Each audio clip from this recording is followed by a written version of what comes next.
আত্মবিশ্বাসের পালে কিছুটা বাড়তি হাওয়া নিয়েই ভারতে পা রেখেছিল বাংলাদেশ। পাকিস্তানের বিপক্ষে টেস্ট সিরিজ জয় নিশ্চিতভাবেই মানসিকভাবে ফুরফুরে রেখেছিল টাইগারদের। ভরসার নাম ছিল সাকিব আল হাসান। কাউন্টি ক্রিকেটে ১৩ বছর পর ফিরেই বল হাতে ছিল সাকিবের ৯ উইকেট। চেন্নাইয়ের স্পিনিং উইকেটে সাকিব দারুণ কিছু করবেন এমনটাই প্রত্যাশা ছিল। কিন্তু চেন্নাই যেন বাংলাদেশের আশাভঙ্গের হাটবাজার। ব্যাটিং ব্যর্থতার চিত্র তো ছিলই, বল হাতেও সুসময়টা ছিল সেই প্রথম দিনের প্রথম ২ সেশন পর্যন্তই।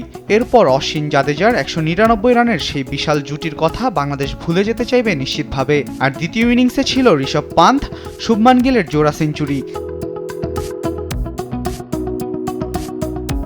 এত কিছুর পরেও প্রশ্ন, দলের প্রয়োজনে বল হাতে সাকিব কোথায়? কাউন্টিতে যার কাছ থেকে ছিল ৯ উইকেট, দলের প্রয়োজনে করেছিলেন টানা ২৮ ওভার। কিন্তু দিন ৬ পরেই সাকিব আল হাসান চেন্নাই টেস্টের প্রথম ইনিংসে বোলিংয়ে এসেছেন ৫৩তম ওভারে। দ্বিতীয় ইনিংসে ১০ম ওভারে এলেও সাকিবকে সাকিব মনে হচ্ছিল না। বোলিং কম করলেও কার্যকর মনে হচ্ছিল না।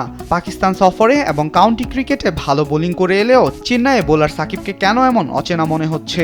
এ প্রশ্নের উত্তর খুঁজছিলেন সবাই, আর সেটা পাওয়া গিয়েছে মুরালী কার্তিকের সুবাদে।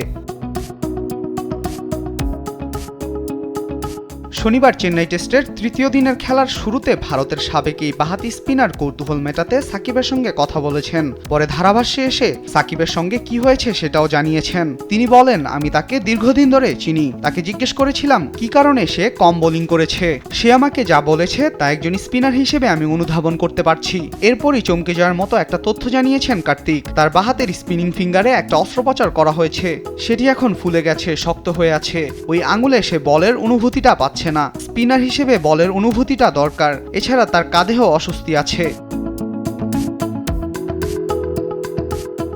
ধারাভাষ্য কক্ষে ছিলেন সাকিবের দীর্ঘদিনের সতীর্থ তামিম। মুরালী কার্তিকের এই ব্যাখ্যার পরেই টিম ম্যানেজমেন্টকে নিয়ে তুলেছেন প্রশ্ন। মুরালী কার্তিক বলে গেছে, আঙ্গুলের সমস্যার কারণে সাকিব বল গ্রিপ করতে পারছে না। যদি তাই হয় তাহলে বাংলাদেশ ৪ জন ফ্রন্টলাইনার বোলার নিয়ে খেলছেন। টিম ম্যানেজমেন্টের অবশ্যই জানানো উচিত তারা এই ইনজুরির কথাটা আগে থেকে জানতো কিনা। এদিকে সাকিবের ইনজুরির কথায় যোগাযোগ করা হয়েছে বাংলাদেশ ক্রিকেট বোর্ডের চিকিৎসক দেবাশিস চৌধুরীর সঙ্গে। তিনি জানান ভিন্ন তথ্য। বিসিবির প্রধান চিকিৎসক দেবাশিস চৌধুরী জানান, সাকিবের সার্জারি হলে তা জানতেন তিনি। এছাড়া সাকিবের সবশেষ ইনজুরি নিয়ে তার কাছে কোনো তথ্য নেই।